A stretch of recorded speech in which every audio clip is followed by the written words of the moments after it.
குரங்கா மாத்திட்டாராம். அந்த புலவருக்கு என்ன பண்றதுன்னே தெரியலையாம்.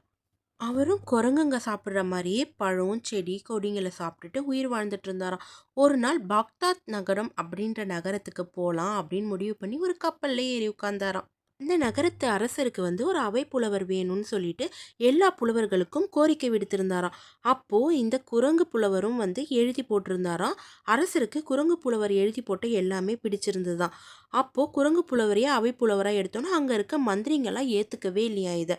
அந்த சமயத்துல அரசரோட மகள் ஒருத்தி, இவர் நல்ல ஒரு புலவர் தான், சில மந்திரத்தால இவர் இப்படி ஆளாக்கப்பட்டிருக்கிறார் அப்படின்னு சொல்லிட்டு அவங்க நிறைய பேர்கிட்ட விசாரிச்சு அவங்கள நல்லபடியா சில மந்திரங்கள படிச்சு புலவர பழைய நிலைமைக்கு கொண்டு வந்துட்டாங்களாம். அந்த நன்றிக்காக அந்த புலவர் ரொம்ப நாளா அரசவையில நன்றியோட பணிபுரிந்து வந்தாராம். அறிவுடையோர் எந்த உருவத்தில் இருந்தாலும் கண்டிப்பா அவங்க